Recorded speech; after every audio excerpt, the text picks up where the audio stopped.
Je ne suis pas certain que les problèmes spécifiques du Pays basque, qui tiennent à une culture séculaire et à des carences économiques, trouvent nécessairement leur solution dans une démarche purement institutionnelle. Voilà, la phrase n'est pas de moi, évidemment, la phrase est de Pierre Joxe, ministre de l'Intérieur, le 31 janvier 1989, et le ministre de l'Intérieur se servait de la culture pour justifier son refus de mettre en œuvre la promesse du candidat Mitterrand en 1981. Alors là, proposition 54 du Parti socialiste. La Corse recevra un statut particulier. Un département du Pays basque sera créé. Donc la Corse a effectivement reçu un statut particulier. C'est Pierre Joxe lui-même qui l'avait élaboré. Et le Pays basque attend encore un peu. Aujourd'hui, Pierre Joxe est membre de la conférence d'Ayété, ça n'aura échappé à personne, et il a changé d'opinion. Finalement, il déclare à l'Express le 23 avril 2013, je cite, « Accorder un statut particulier au Pays basque ne ferait pas courir un risque à la République.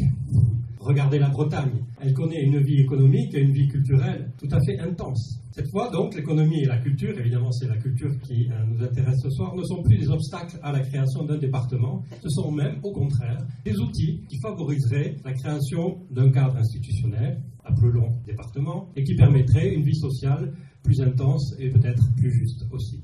Des exemples de ce type se trouvent en grand nombre dans les discours, et la culture est instrumentalisée pour justifier des postures idéologiques et des postures politiques. C'est la raison pour laquelle, donc à Bayona 2014, nous avons décidé de prendre le thème de la culture au sérieux, et pas seulement le thème de la culture, mais aussi le thème beaucoup plus délicat de la politique culturelle. Et c'est parce que nous pensons très sincèrement que nos propositions sont une marque distinctive de la candidature de Jean-Claude Hiriart à la magistrature de notre ville, que nous avons préparé cette soirée qui se présente comme une invitation au dialogue, une invitation au partage, à la discussion, une discussion que nous voulons ouverte, que nous espérons même contradictoire, chez les Aversalés on a l'habitude, mais dans le respect des opinions de chacun, s'il vous plaît.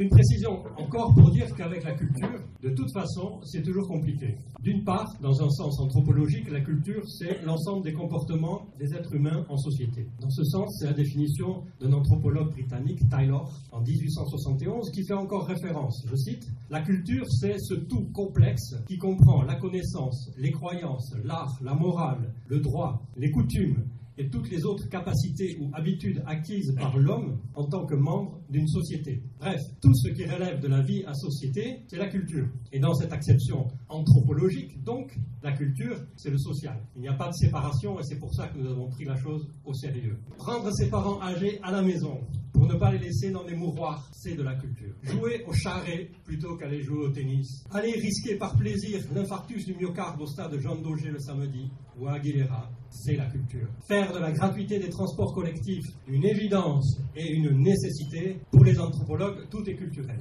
Mais les humanistes ne sont pas d'accord. La culture des humanistes, c'est cette culture qui a émergé au XVIe siècle et que l'on caractérise par un certain nombre de grandes œuvres de l'esprit, auxquelles les équipements culturels nous donnent accès. Musées, cinéma, théâtre, stades, rues, conservatoires, cirques, arènes, studios, cités des arts, sans oublier évidemment les médiathèques. Ces deux conceptions du mot culture, la culture des anthropologues et la culture des humanistes, ont leur traduction politique.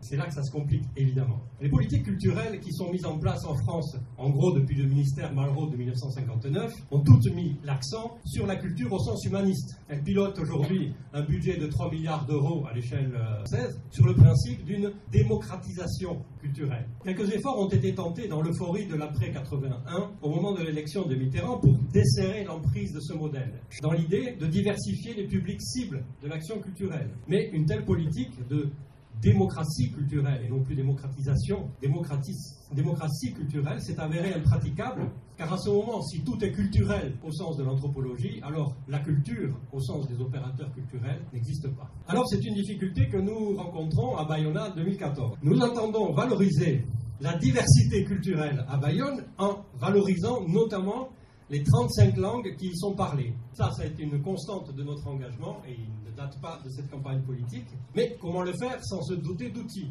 Nous sommes donc pris dans ce paradoxe, une attitude qui relève pleinement d'un souci de démocratie culturelle. Tout ce que font les gens vaut la peine d'être vu, d'être partagé, d'être vécu, qui fait écho donc à la démocratie participative qui est la colonne vertébrale de notre programme, mais en même temps l'inévitable gestion en termes de démocratisation culturelle dès lors qu'il est question de gestion politique de la cité. Voilà le piège. Donc la culture au pluriel au sens anthropologique génère idéalement une politique de démocratie culturelle, pas de différence entre l'art et l'artisanat, entre l'amateur et le professionnel. La culture au pluriel au sens humaniste génère une politique de démocratisation culturelle qui relève d'une analyse restrictive de la production de chefs-d'œuvre. La première, la démocratie culturelle, est impraticable parce qu'il suffit à ce moment-là d'émettre un guichet et de donner à tous autant de subventions. Après tout, pourquoi pas. La seconde est asymétrique et injuste puisqu'elle vise à sursubventionner des institutions présentes. Ici, et ce que nous entendons proposer ce soir, c'est vraiment un renversement total de perspective sur la gestion de la culture.